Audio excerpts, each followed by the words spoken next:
这个男人总是每天早上9点来到书店，晚上9点回去，有时躲在书架后面痛哭流涕。因为不能告诉爸妈我丢了工作，我只好按原来工作的作息早出晚归。他看书的样子让我感到治愈。后来他开始翻看每本我放下的书，我好奇什么样的文字会让他如沐春风，又是什么样的文字会让他满面愁容。有时候他甚至会去闻书上的味道。我喜欢纸质书散发出的油墨香，并且每一本的味道都不太一样。后来他开始每隔2小时就让我帮他找本书。您好，您知道如何治疗网瘾那本书在哪吗？提前把要找的书藏起来，这样我才有更多机会跟他搭话。你说我们要怎么证明那些个体的特别的人类特有的经历不过是一些庞大形式系统下极其表面化的闪烁呢？我怀疑他根本不懂这些词汇组合起来的意思。辞藻的堆砌只是为了掩饰我慌乱的内心。之后他成了拼字游戏的狂热爱好者。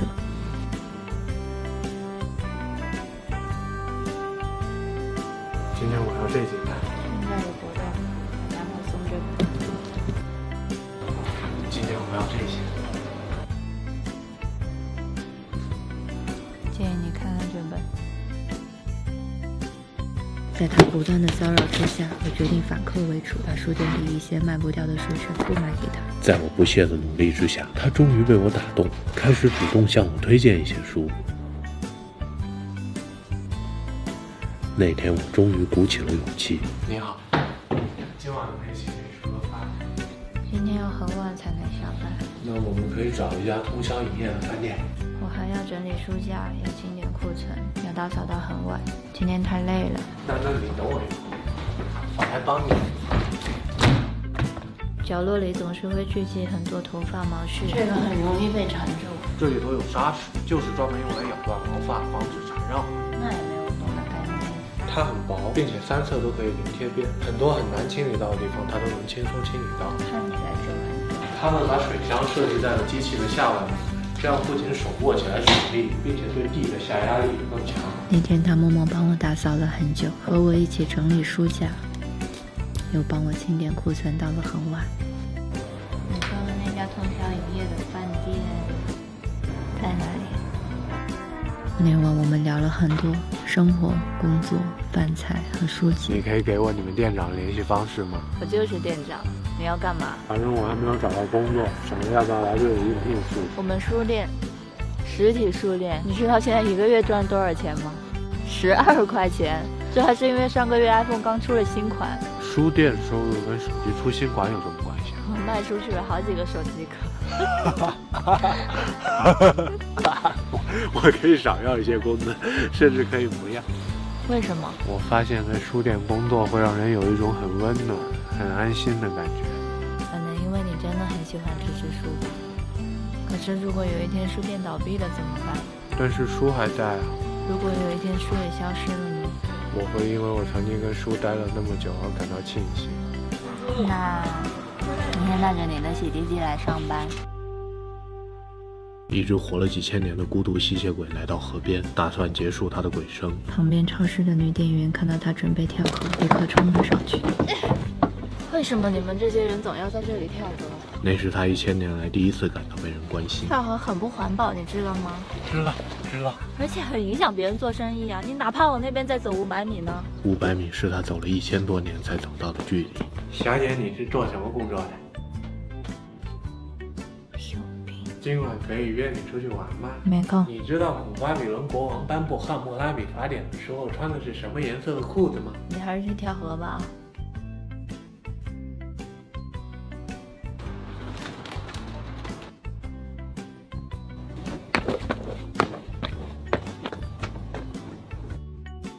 他人呢？走了，走得很环保。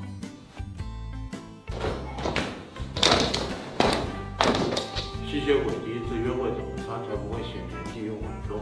建议选择经典而不过时的单品，如深色西装搭配白色衬衫。其实他早就知道他会经常去河边救人，跳河只是他试图接近他的方式。所以明天可以请你一起吃晚饭吗？你请客吗？提醒我明早的一束鲜花。您想设置几点的提醒呢？早上6点。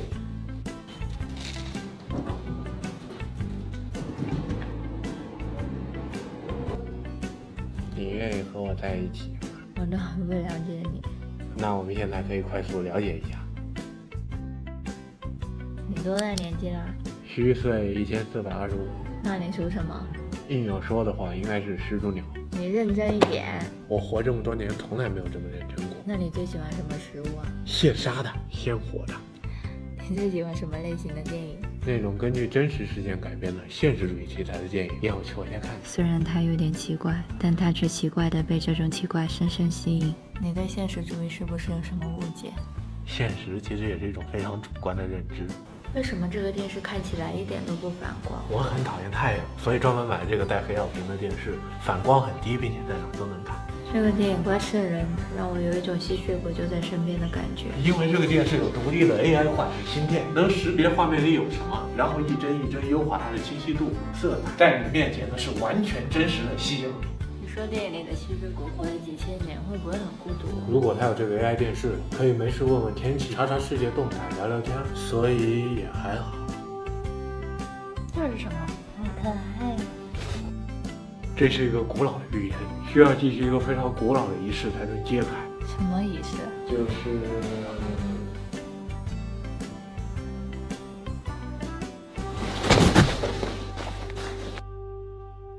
我有个朋友很爱养蜘蛛，他家我去过，真的一屋子蜘蛛，最小的跟蚂蚁差不多大，最大的比那个12路公交车稍微小一点。昨天晚上他突然跑来找我喝酒，他说最近大环境不好，做生意赔了，房子被银行收去抵债。我就问他蜘蛛呢，他就把袖子撸起来给我看，他那个右臂上有一个被蜘蛛咬的伤口，2米多长。然后他就开始狂喝酒，在那儿哭，说他很痛苦很压抑。我这个人又不是很会安慰人，你们知道，就一个劲儿在那儿喝酒。我那个朋友突然就把酒桌掀了。根据当时空管局的记录，一位直飞北京到兰州 A3 机客机的机长上报了一个形似烤馒头片的不明飞行物。我就跟他说让他冷静，但是他当时的体型已经比我俩喝酒之前大了1倍。他就冲着我喊说我根本不知道关心朋友，只知道喝酒。我就看见旁边喝酒的人开始拿手机在那儿拍，还有开直播的。那个烧烤店老板很着急的就跑了过来，是不是对口味有什么不满意啊？那桌子都没了，我也不知道他在划拉啥。我就跟他说都挺好，就是我朋友好像有点酒精过敏。那个老板像有什么大病啊，他就跟我朋友说让我朋友大众点评给他写个好评。当时我朋友手根本点不了屏幕啊，脸也解不开Face ID。那个老板还在那说弄完再给我们送一杯绿豆汤。我朋友一巴掌就给他打隐身了。旁边那些搞直播的终于开始慌了，我也很慌，很想跑，但我又不是那种素质低下的人，我就去店里边把单买。那个店员还问我要不要打包，我说你们老板已经去包了。等我买完单出去的时候，